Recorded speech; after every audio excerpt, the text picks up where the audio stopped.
देखो गट्टू, अब डरने की कोई जरूरत नहीं है, क्योंकि अब हमारे पास ये अद्भुत जादुई शक्तियां हैं। हाँ मालिक, चलिए आज इन शक्तियों का इस्तेमाल करके देखते हैं कि आखिर इनमें कितना दम है। हाँ गट्टू, तूने बिल्कुल सही कहा, पर हम सबसे पहले इन शक्तियों से करेंगे क्या? मालिक, मेरे दिमाग में एक बढ़िया आइडिया है।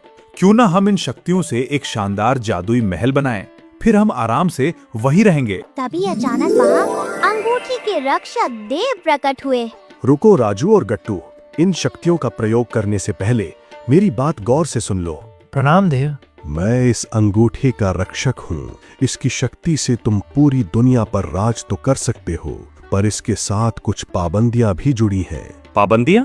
मैं कुछ समझा नहीं देव, आखिर कैसी पाबंदियां?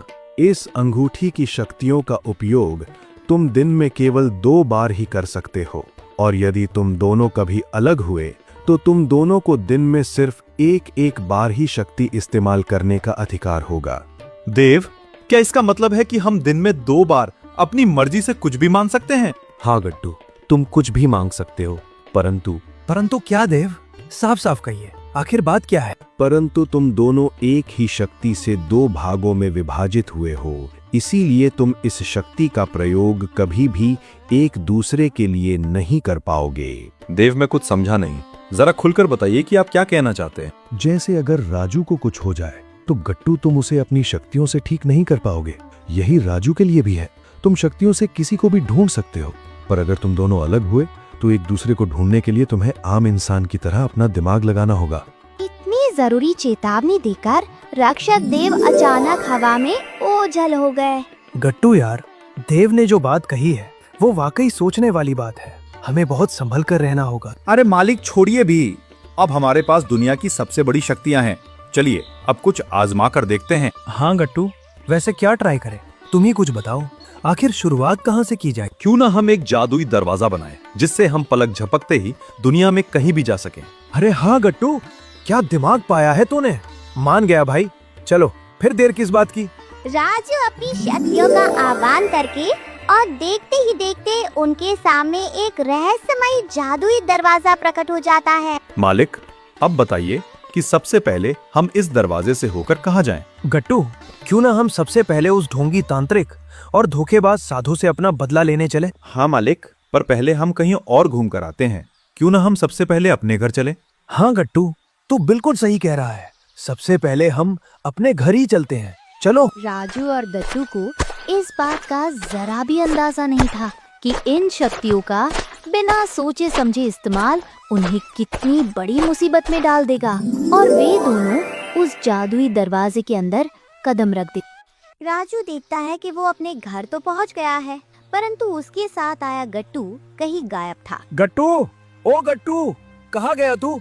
अभी तो तू मेरे साथ ही था, फिर अचानक कहाँ गायब हो गया? जिसका डर था वही हुआ। शक्तियों का सही इस्तेमाल न करने के कारण दोनों अलग अलग जगहों पर पहुंच गए, पर वापसी का दरवाजा सिर्फ राजू के पास था, क्योंकि उसने ही वो वरदान मांगा था। अरे गट्टू, कहाँ हो यार? देखो, अब ये लुका छिपी मत खेलो। मुझे पता है तुम मेरे साथ मजाक कर रहे हो, है ना? राजू और गट्टू एक बड़ी भूल कर बैठे और माया जाल में फंस गए। राजू ने जादुई अंगूठी वाले उस टापू पर हर जगह खाक छानी, पर गट्टू कहीं नहीं मिला। अब वो शक्तियों से भी उसे नहीं ढूंढ सकता था। आखिरकार राजू थक हार कर वहीं जमीन पर बैठ गया। आखिर कहाँ गया मेरा गट्टू? क्या भूल हुई हमसे? हे प्रभु, हम तो नादान हैं। मेरे गट्टू का ख्याल रखना और जल्द से जल्द वापस मेरे पास आने का रास्ता बताना उसको। उधर गट्टू अपने असली घर यानी उस जंगल में जा पहुंचा, जहां से राजू उसे लाया था। आखिर गट्टू एक जानवर ही तो है। राजू अपने पुश्तैनी घर पहुंचा और गट्टू अपने जंगली घर। अब देखना ये है कि अब आगे गट्टू और राजू दोनों कैसे मिलेंगे वापस, और क्या होगा आगे। अरे, ये मैं कहाँ आ गया और मेरे मालिक कहाँ गए? मालिक, कहाँ हो मालिक? हम तो साथ में निकले थे, फिर आप कहाँ रह गए? मालिक, प्लीज मजाक मत करो, मुझे बहुत डर लग रहा है। गट्टू यहाँ वहाँ भटकते हुए अपने मालिक को पुकारता रहा, पर उसकी आवाज पेड़ों से टकराकर वापस आ जाती। ढूंढते ढूंढते वो अधमरा सा हो गया और वहीं एक झाड़ी के पास ढेर हो गया।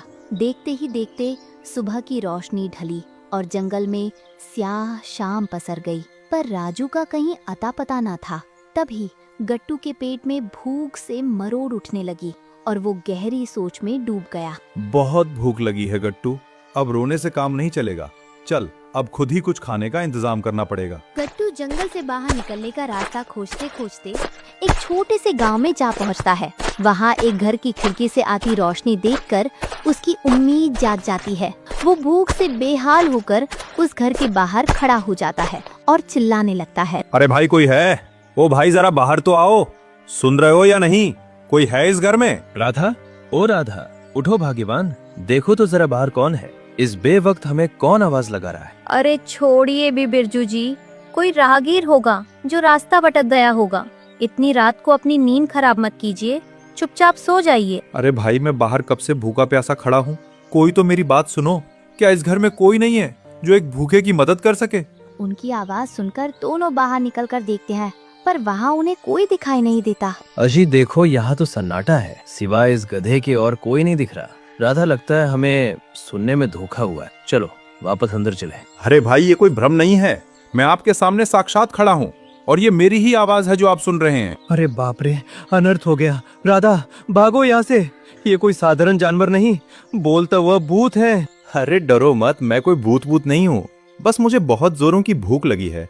पहले कुछ खिला दो भाई, पेट में चूहे नहीं अब तो हाथी कूद रहे हैं। पेट भरेगा तभी तो बता पाऊंगा कि मैं कौन हूँ। बिरजू और राधा कांपते हाथों से उस गधे को घर के भीतर ले आए। राधा ने जैसे तैसे अपना डर दबाया और रसोई से खाने से भरी थाली सजा लाई। गधा इतना भूखा था कि पलक झपकते ही उसने पूरी थाली चट कर दी। मजा आ गया भाभी जी, आपके हाथ के खाने में तो जादू है, ऐसा स्वाद तो मैंने पहले कभी नहीं चखा।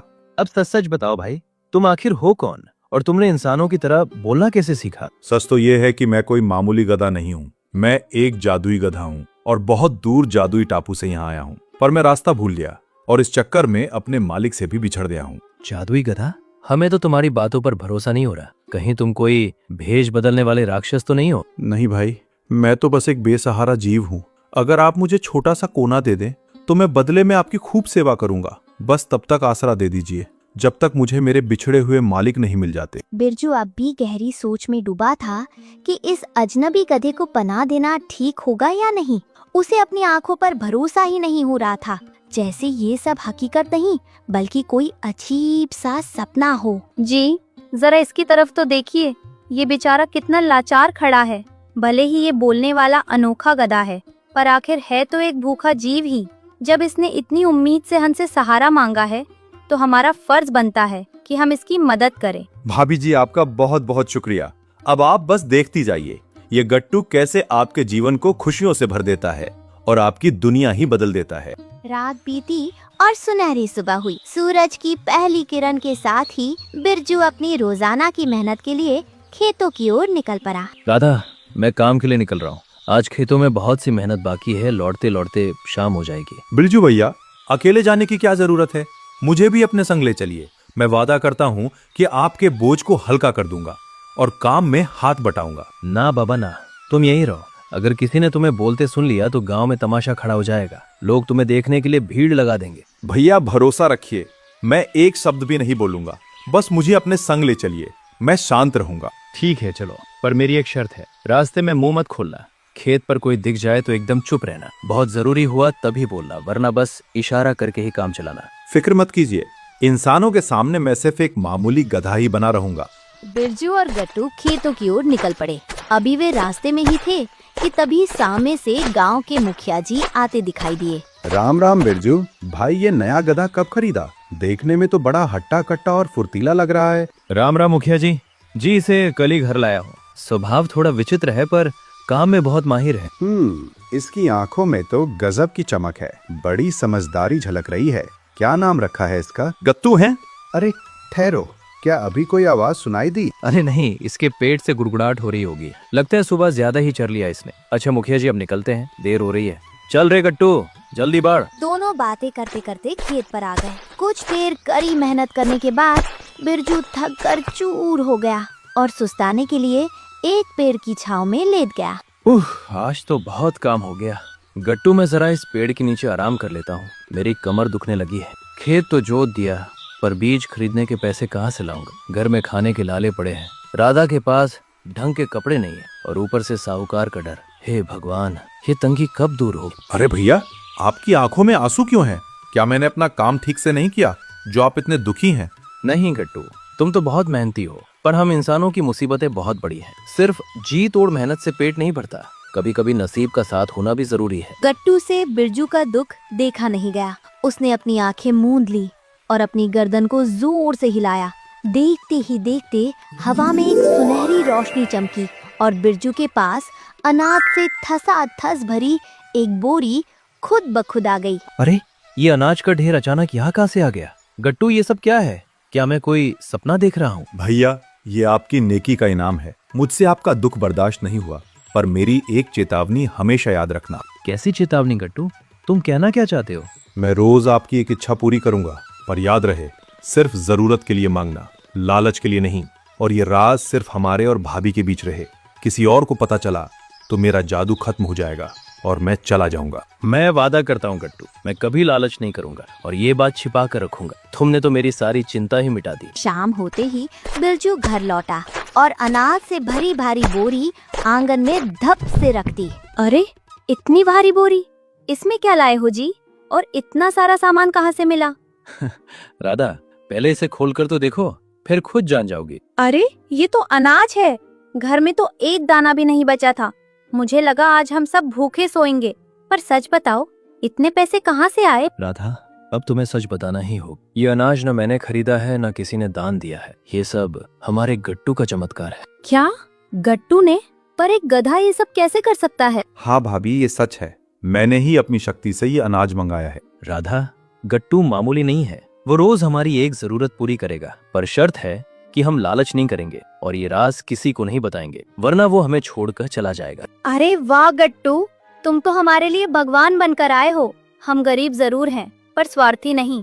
मैं कसम खाती हूँ, ये राज किसी को पता नहीं चलेगा। अरे भाभी, अब आप परेशान मत होइए। जल्दी से रसोई में जाकर यमी यमी खाना बनाइए। हम दोनों को बहुत तेज भूख लगी है।